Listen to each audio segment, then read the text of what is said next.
దేవునికి స్తోత్రం. ప్రియమైన వారలారా, రక్షకుడును ప్రభు అయిన యేసుక్రీస్తు వారి నామంలో మీకు శుభములు వందనాలు తెలియజేస్తూ ఉన్నాం. దేవుడు మిమ్మలను, మీ బిడ్డలను, మీ కుటుంబములను దీవించి ఆశీర్వదించునుగాక. ఆమెన్. God bless you. దేవునికి స్తోత్రం.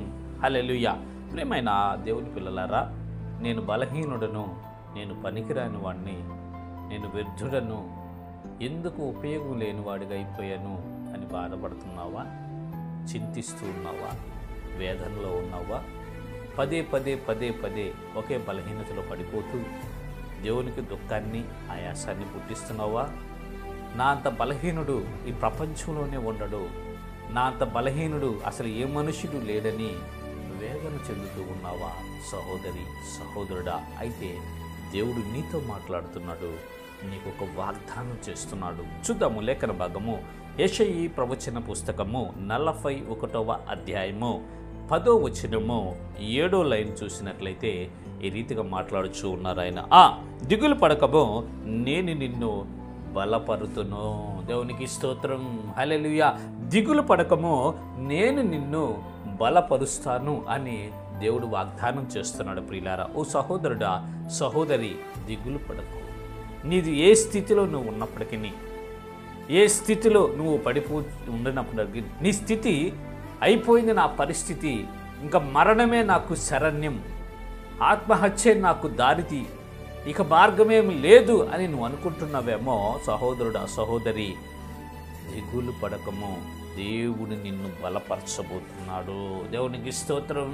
హల్లెలూయా. వ్యాపారంలో లాస్ వచ్చిందా? లక్షలు నష్టపోయేవా? కుటుంబంలో కలహాలు రేగి మానసిక సంబంధమైన ఒత్తిడి చేత ఇక ఈ బ్రతుకు అనవసరం అని అనుకుంటున్నావా? ఏ పనిలో నువ్వు సక్సెస్ లేక అన్ని పనుల్లో ఫెయిల్ అయిపోయి ఉన్నావా?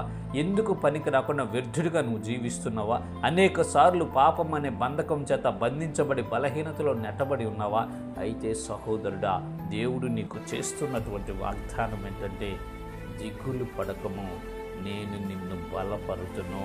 దిగులు పడకము, నేను నిన్ను బలపరుతును.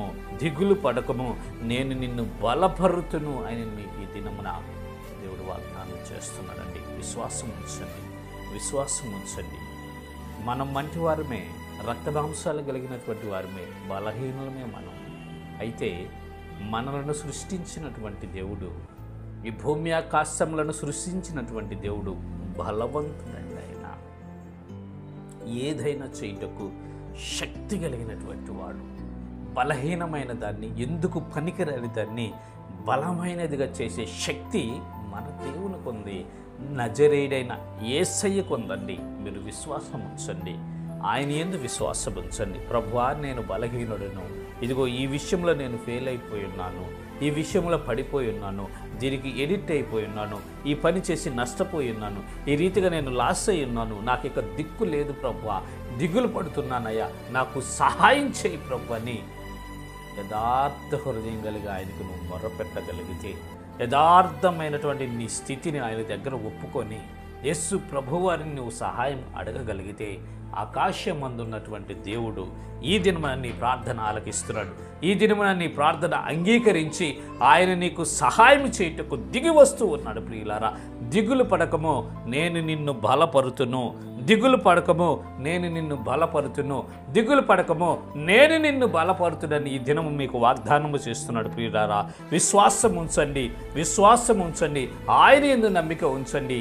ఆయన యొక్క బలమును పొందుకొని బలవంతులుగా మార్చబడి, విజేతలుగా మార్చబడి, మీ జీవితాలను మార్చుకొని సాక్షి బిడ్డలుగా నిలబడండి. అనేకులకు మీరు ఒక ప్రేరణగా మీరు మార్చబడబోతున్నారు. విశ్వాసం ఉంచి ఆయనపై గురి పెట్టుకొని లెండి, మరలా పని ప్రారంభించండి, మరలా బలపరిచి నిలబడండి. దేవుడు నిన్ను నిలబెట్టి నీ దిగులను కొట్టివేసి బలపరిచి నిన్ను ఆశీర్వదించబోతున్నాడు. ఇటు కృప దేవుడు మీ అందరికీ కలుగు చేయనుగాక. ఆమేన్. God bless you. దేవునికి స్తోత్రం. హల్లెలూయా. Praise the lord.